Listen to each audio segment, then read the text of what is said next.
Welcome back to the Law School Toolbox podcast. Today we're talking about mindfulness and how it can help you handle stress and be successful in law school. Your Law School Toolbox hosts are Alison and Lee Burgess. That's me. We are here to demystify the law school and early legal career experience so you'll be the best law student and lawyer you can be. We're the co-creators of the Law School Toolbox, the Bar Exam Toolbox, and the career-related website Career Dicta. Alison also runs the Girls Guide to Law School. If you enjoy the show, please leave a review or rating on your favorite listening app. And if you have any questions, don't hesitate to reach out to us. You can reach us via the contact form on lawschooltoolbox.com, and we'd love to hear from you. And with that, let's get started.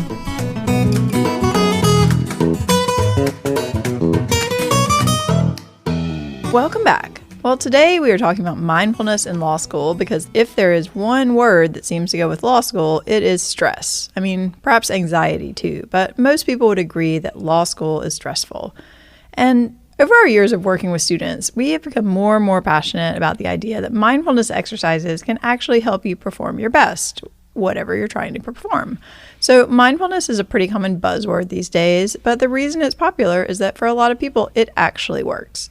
So Lee, you, if I remember correctly, did an actual course in mindfulness specifically for lawyers. What was that like? I did. So I did this about, 5 years ago. A friend of ours named Judy Cohen runs a business called Warrior One, and she does a course called Essential Mindfulness for Lawyers. And so it's great too because you get CLEs, Nice. which everybody's hunting for once you become licensed. Yeah, that seems like a pretty cushy CLE. It is a pretty cushy CLE.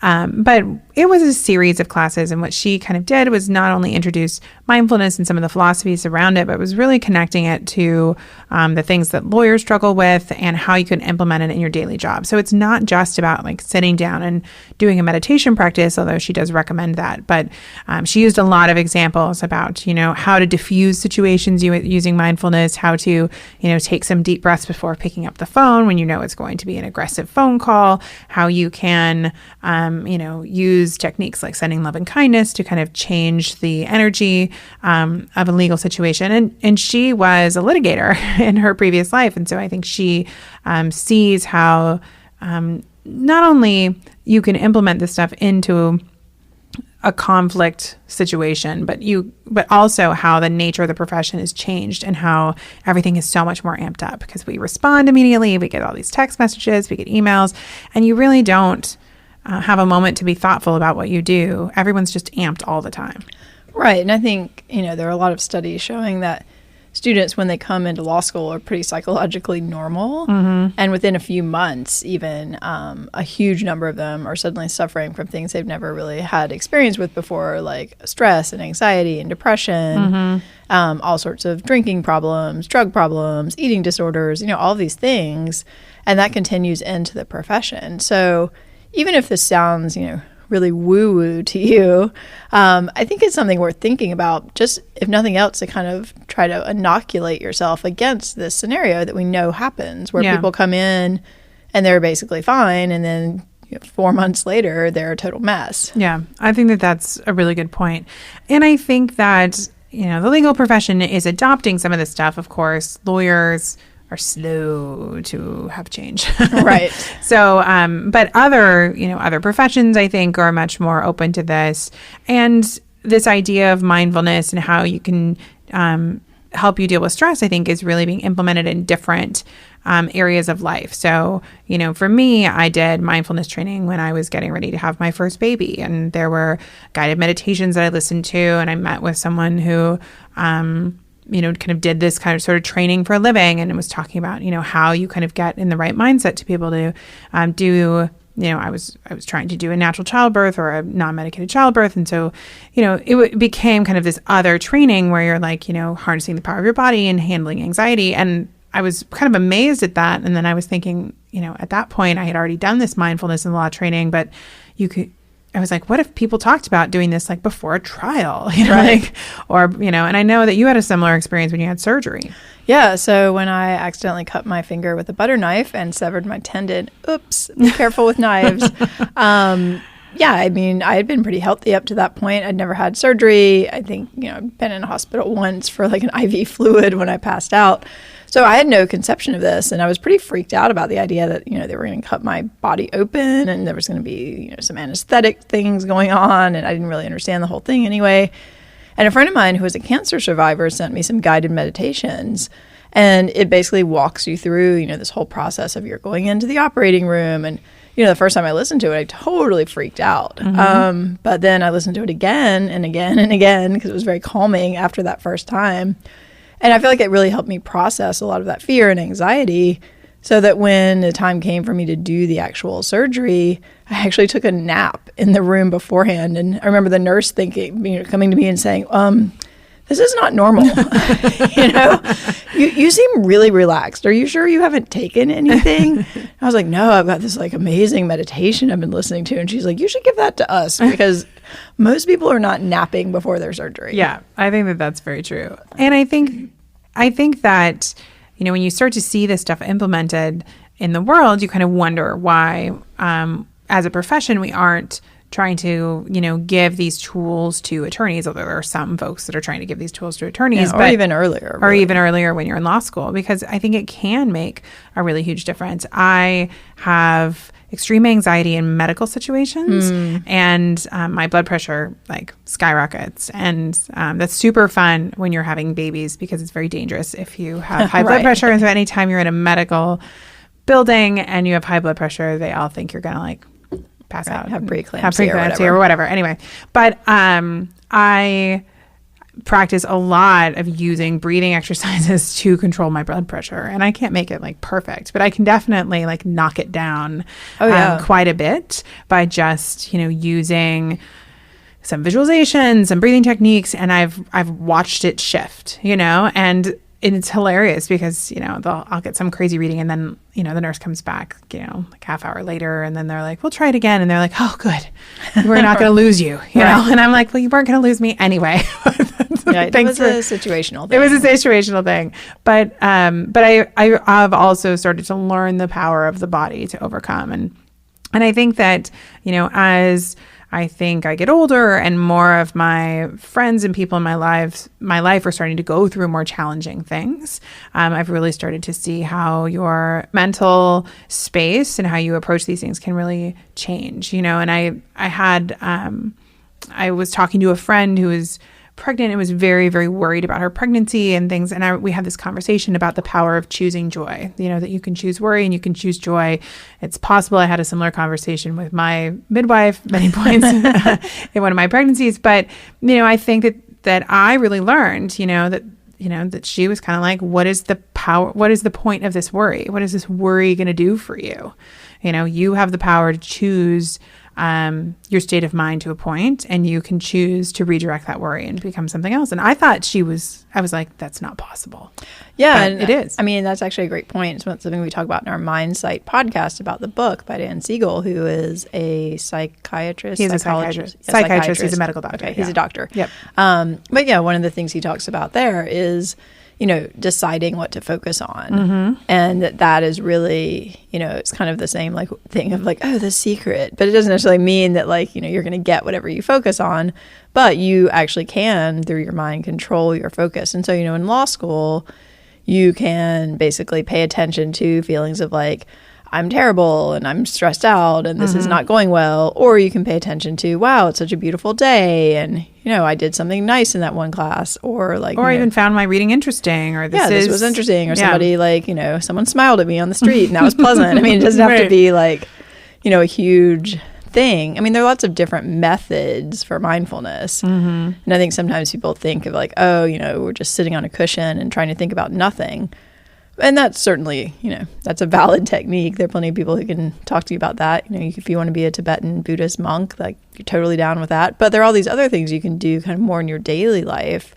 Walking meditations, things like yoga, focus meditations, eating meditations, whatever you want to try. Somebody's probably already tried it. Yeah.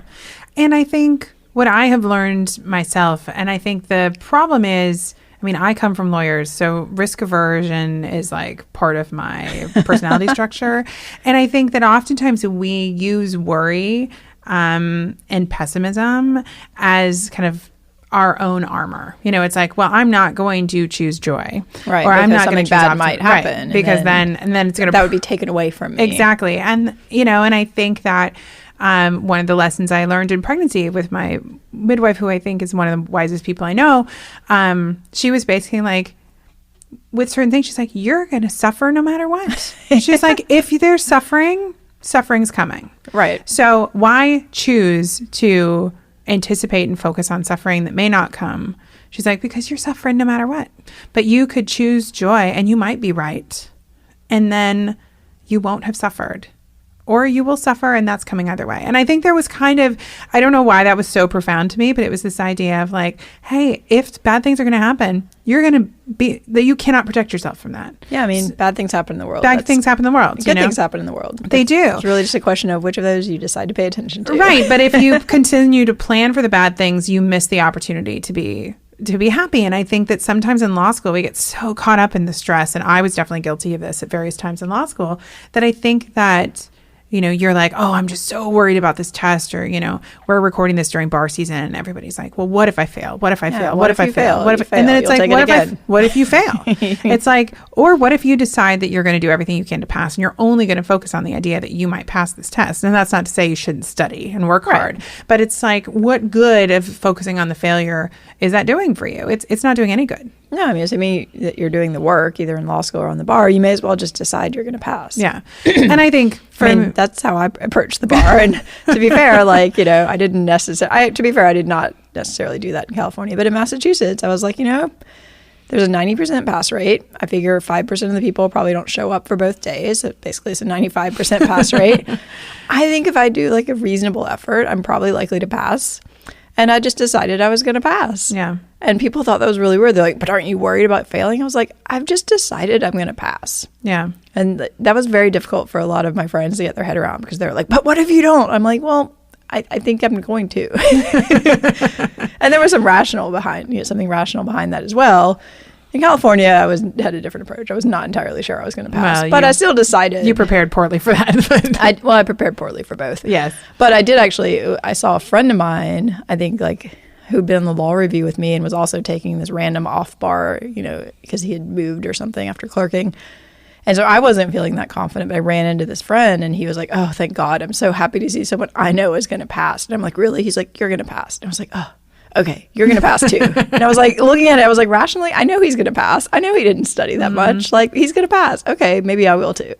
I just think that there's no downside to just coming at it with as much optimism. Now, I will tell you... Well, unless you're overly optimistic. Well, overly optimistic. And you delusional. have to do the work. You have to do the work. But I think that when those feelings of anxiety come up and those fear of failure moments of like, I'm going to fail, this is not going to go poorly, you know, you can, you know, acknowledge it and say, but I'm going to choose to prepare and assume I'm going to pass. Like, I'm going to choose to make these good choices that are going to lead to this outcome, because really the outcome's out of your hands. Well, and the reality is people who tend to be anxious also tend to prepare more objectively. So if you are feeling anxious about your preparation for an exam or something like that, odds are you're pretty well prepared. Yeah. So spinning around in that anxiety is not really going to help you. Yeah. I was listening to a podcast coming to pick you up to come do this podcast.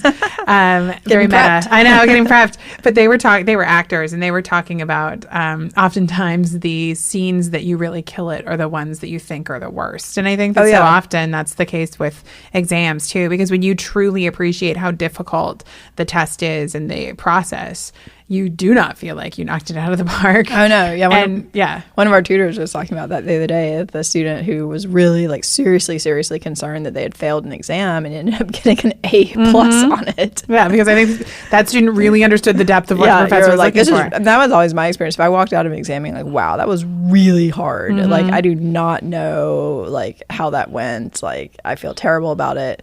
I typically did better than the ones where I was like, oh, totally knocked that out of the park. Yeah. I was awesome. And then you get your grades back and you're like, oh, I was actually middle of the road because apparently I missed some stuff. Yeah, whoops. Whoopsie. But I think one of the things that, we're going to dive into kind of different things that you can try if you're interested in incorporating some of this stuff in your life. But one of the things that they always talk about is that mindfulness is a practice, just like yoga is a practice and things like that. And you're going to come to it with who you are at that given day. So all this stuff is great. Do I still become a worrywart sometimes? Oh, for sure. Do I waste a ton of energy on anxious thoughts? No joke, but I think as we continue to, acknowledge that these things are coming up for us and getting new tools, you can kind of meander your way out of these cycles. And what you don't necessarily do is spiral and have it control you. And I think that that's what happens.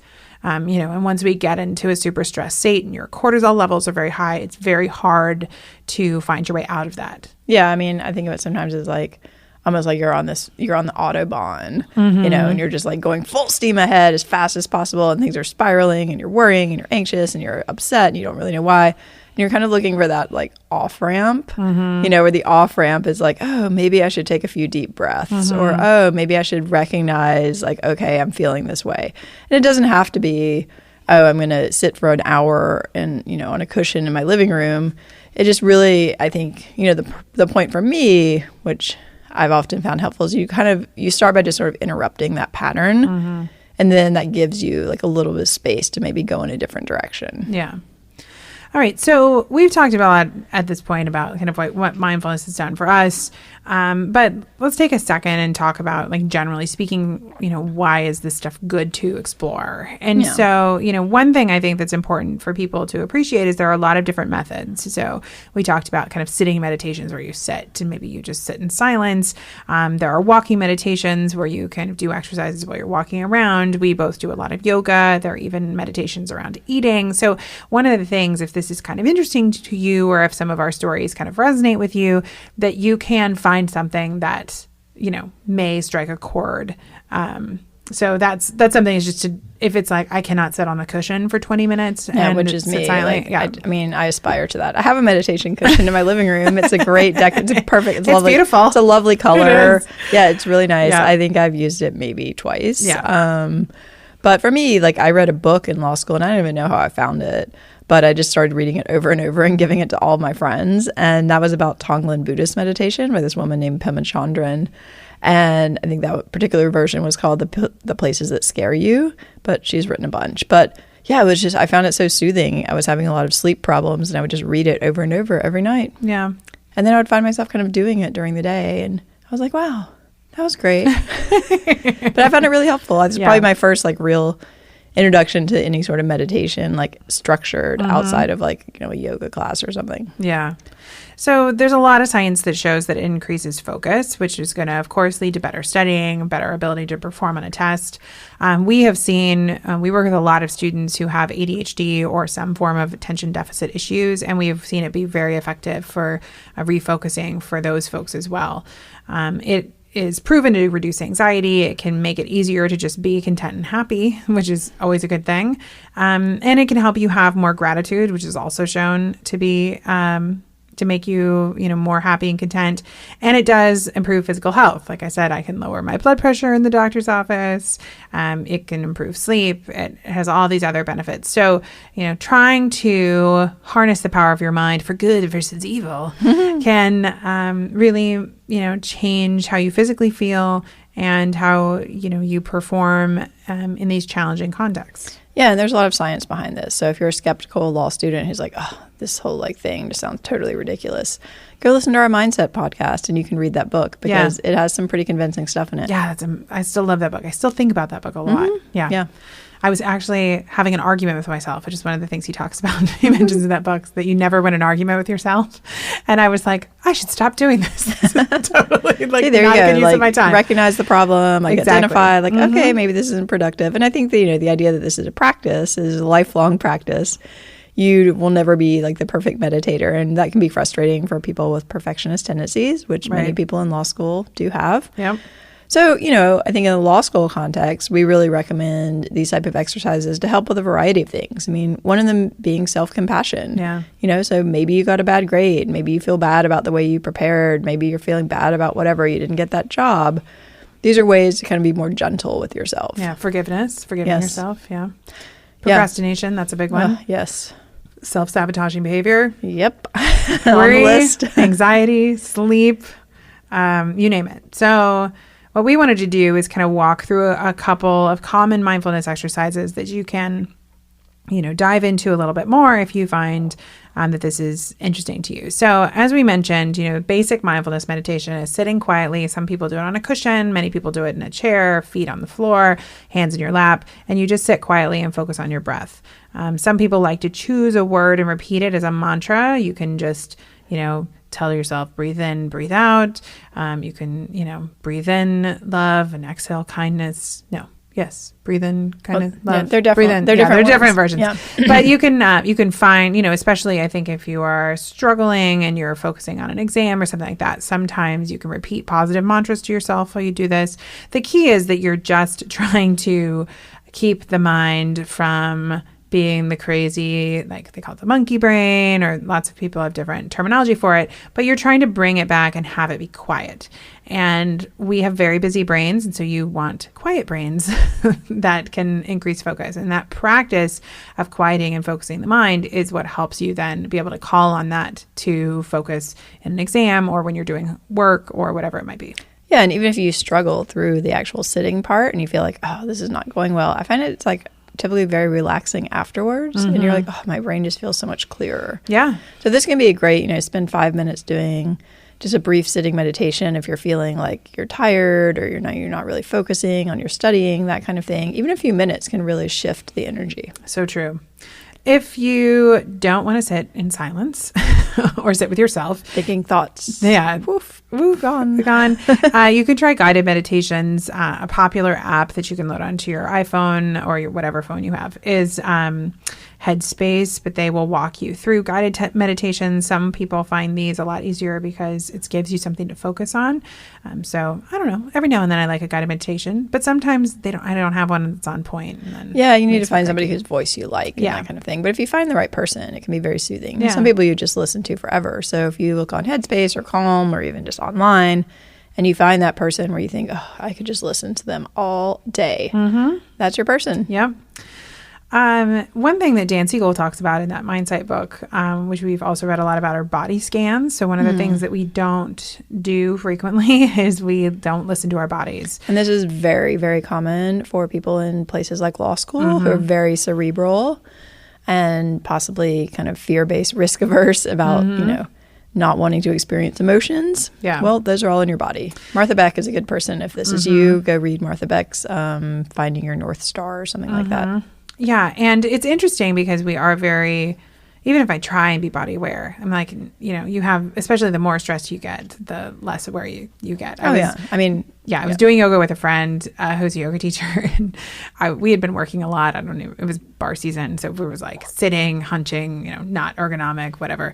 And she was like, wow, your whole left side is crunched. And I'm like, no, I'm fine. She's like, have you been working a lot? And I was like, yeah, I'm very busy. I have a lot going on right now. She's like, cool, but it was totally, she's like, I see that you don't look normal, but for me, I was just like, I've just been working a lot. I'm fine. And sometimes you see those people who are just walking around, you're like, wow, that looks so uncomfortable.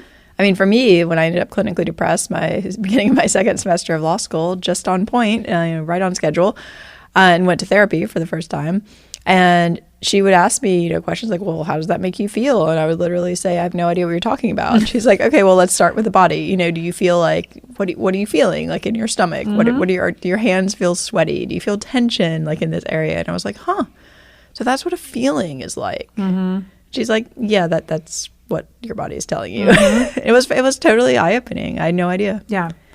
And even, I went to the chiropractor today for the first time in months and months. It was amazing. But I literally walked in and I was like, wow, my neck is longer. Yeah. I clearly had been doing some stuff, you know? Like, I mean, I'm just like, just sitting here, I'm like, I feel so much taller. I like gained an inch.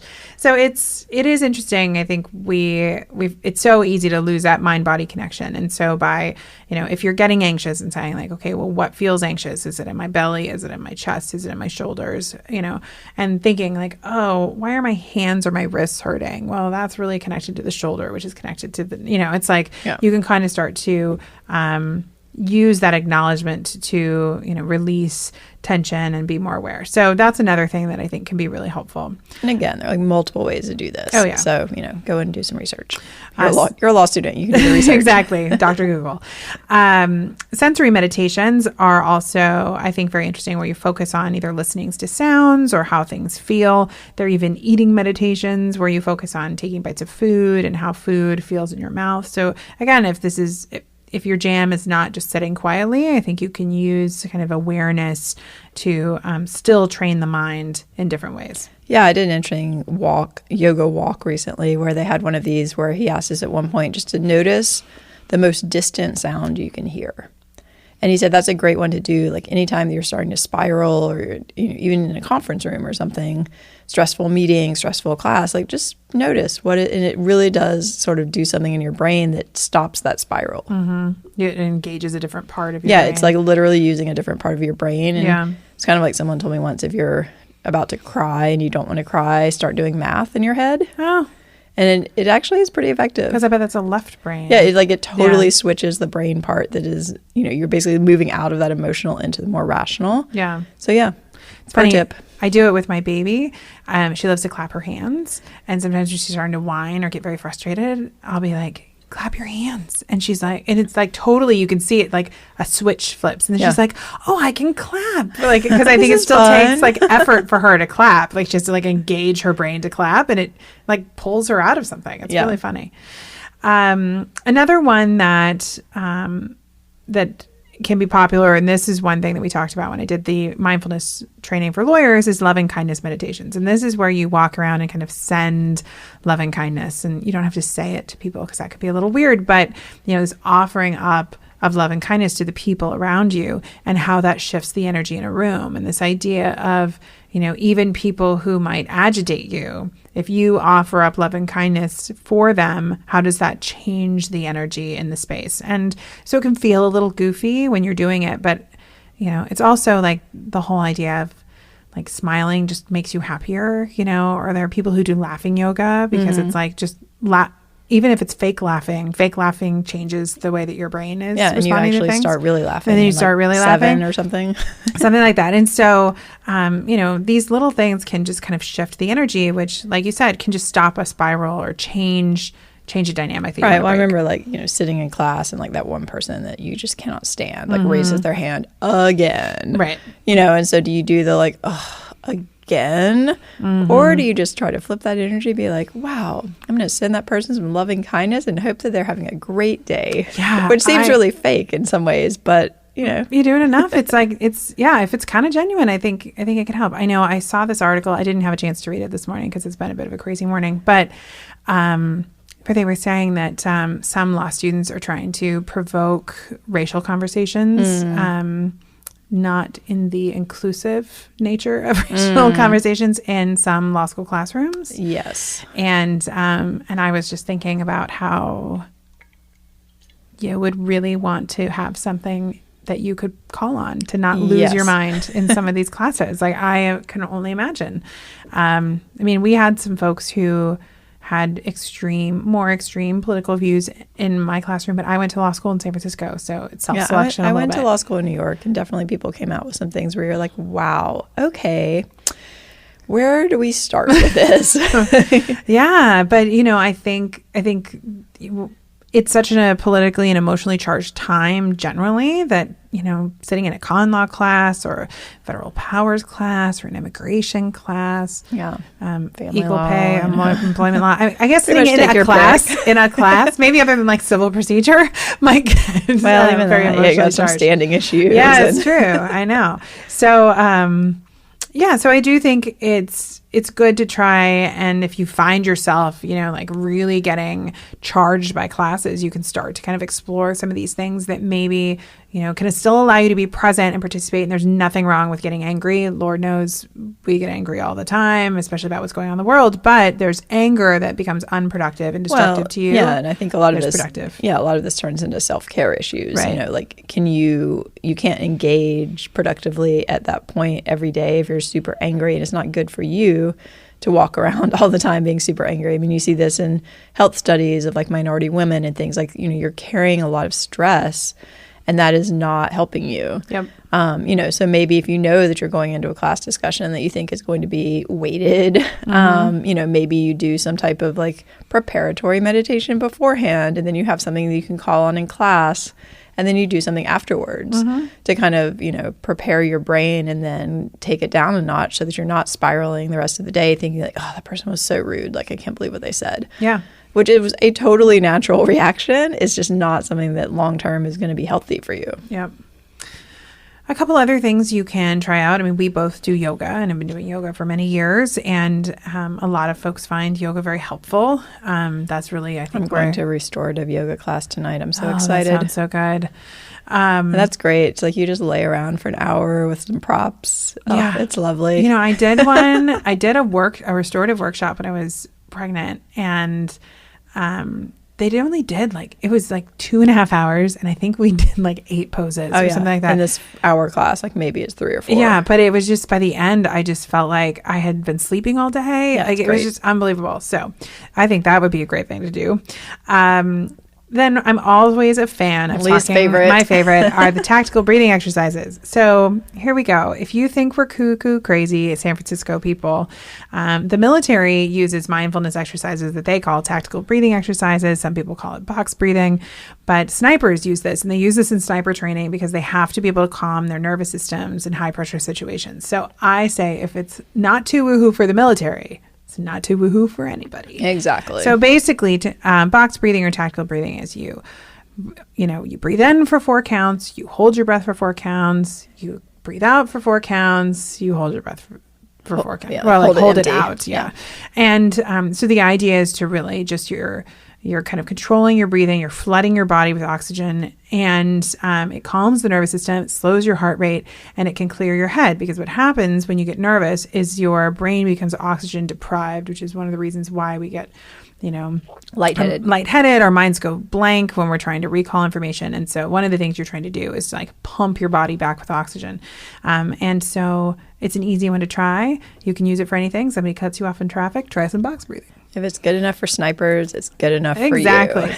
So I think the big takeaway here is just this idea that you don't need to be perfect to get some of these benefits. You can, try it. It's like anything in life. It's a practice. It's a journey. But, life is always going to throw you curveballs. So you've got to find out some ways to cope with it. And the good news is most of this is either free or close to free. Yeah. You can spend $20 on a book, and that might be totally life-changing for you. So it's also important to remember that you can always establish new habits. So depending on what research you believe, because there's really research that says all sorts of things, it kind of takes 21 to 66 days to create a new habit. So if you just try it daily for 1 semester, you can see how it goes. This could be 5 minutes a day. Yeah, it doesn't have to be this huge commitment. Doesn't have to be a huge commitment. So mindfulness doesn't have to be something that, you have to impose on yourself. You can try it, you can play with it. But hey, 5 minutes, 45 minutes, give it a shot. You might like it. Yeah, and exactly. It's really about what works for you. So if one thing's not working, don't feel bad about it. Just go out and try something else. Exactly. And with that, I think we're out of time. If you enjoyed this episode of the Law School Toolbox podcast, please take a second to leave a review and rating on your favorite listening app. We'd really appreciate it. And be sure to subscribe so you don't miss anything. If you have any questions or comments, please don't hesitate to reach out to myself or Alison at Lee@lawschooltoolbox.com or Alison@lawschooltoolbox.com, or you can always contact us via our website contact form at lawschooltoolbox.com. Thanks for listening, and we'll talk soon.